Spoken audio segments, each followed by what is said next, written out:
In this video, we will turn our attention to sampling in qualitative research. I will begin with some general remarks about sampling and then turn to the question how we sample, what is being sampled, and what is a good sample in qualitative research.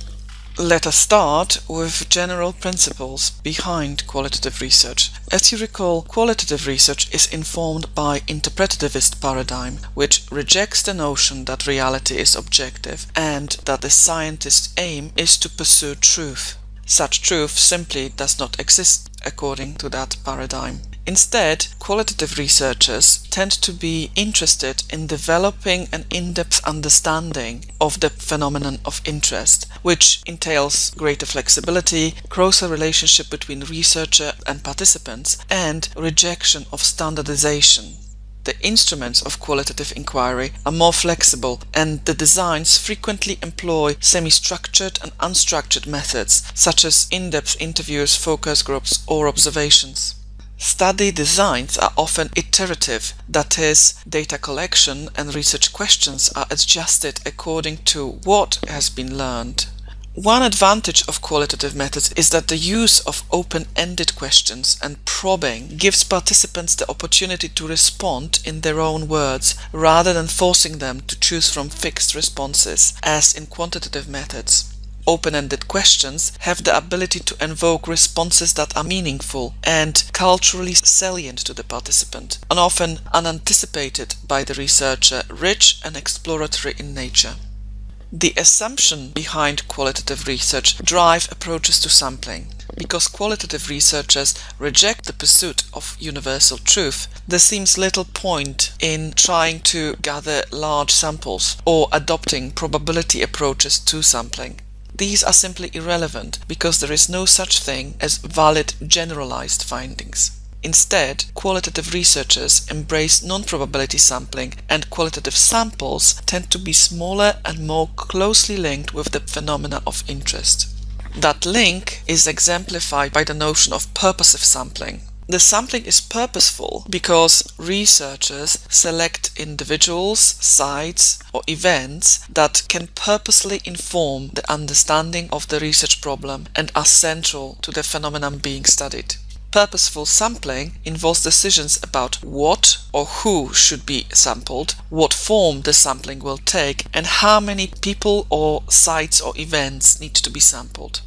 Marshall and Rosman in 2006 outline the decision about what or who should be sampled and provide examples of sampling for aspects including events, setting, actors, and artifacts. They also note that sampling can change during the study and researchers need to be flexible, but despite this, plan ahead a sampling strategy. In addition, Cresswell, 2012, suggests that you can think about levels of sampling in qualitative research. That is, researchers can sample at the site level, or the event level, or process level, or at the participant level. And in a good plan for a qualitative study, one or more of these elements may be present. On the question of what form the sampling will take and how we approach sampling, there are several approaches to qualitative sampling, and Miles and Huberman, 1994, provide an excellent overview. Please note that sampling in qualitative research includes all known probability methods such as snowball and quota, but places special emphasis on purposive sampling. There are multiple purposive sampling strategies and they vary depending on the purpose or the aim of the sampling. And I have provided here a few examples of the more frequently used strategies, including extreme case, intensity, typical case, critical case, or homogeneous sampling. In extreme or deviant case sampling, the researchers seek highly unusual manifestations of the phenomena of interest, such as outstanding success or notable failure, the top of the class or dropout, exotic events or crises. This strategy tries to select particular events, actors or cases that would glean the most information given the research question. In intensity sampling, one chooses information-rich cases that manifest the phenomena intensely but are not extreme, such as motivated versus unmotivated employees, successful or unsuccessful companies. These phenomena tend to be distributed below and above average. This strategy is very similar to extreme case sampling, but the key difference is that the selected cases are not at the polar extremes. Maximum variation sampling seeks to explore a wide range of variations on the dimensions of interest. The purpose is to uncover central themes, core elements, and shared dimensions that cut across a diverse sample, while at the same time offering the opportunity to document unique or diverse variations. To implement this strategy, you may create a matrix of actors, sites, or artifacts where each item on the matrix is as different as possible from all other items. By contrast, homogeneous sampling aims to bring together elements of your sample, elements that are similar in nature. It reduces variation, simplifies analysis, and facilitates group interviewing. This strategy is used most often when conducting focus groups.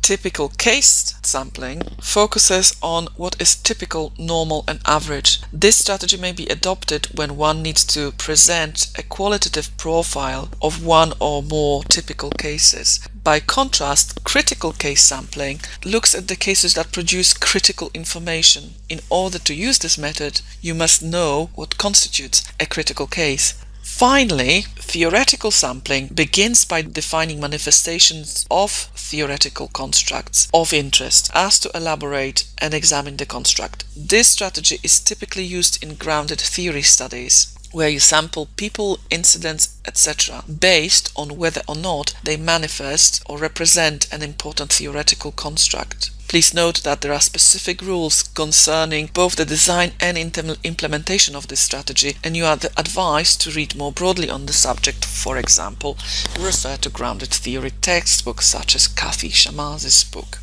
On the question of what to sample, please note that the objects of sampling differ by the type of research design you may use. That is, if your research design focuses on language data and your principal method of data collection is interview, then you may sample people, places, or times. If you are following an ethnographic study, then your design might involve placing people, group of people, places, context, times, or events. Finally, those of us who will focus on textual data and content analysis might sample specific media, such as websites or newspapers, and specific dates.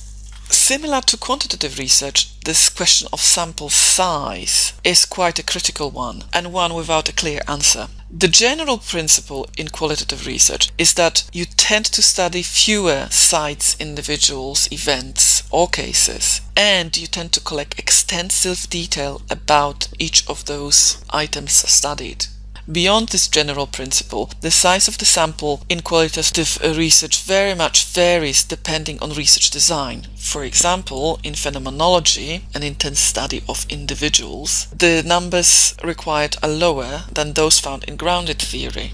In ethnography, the site seems to be of interest, and studies tend to focus on single cultures or groups sharing numerous interviews. And studies tend to focus on single culture sharing group with its numerous artifacts, interviews, and observations. In case study research, the recommendations vary, but if you follow Eisenhardt, for example, the final number of cases you are seeking is between 6 and 9, but to get to that final number, you probably have to start with about 12. Please note that in qualitative research, the smaller sample size is often compensated by much larger volumes of data that are required to build your research. That is, you will tend to deal with huge volumes of typically textual data from interviews, observations, or secondary sources.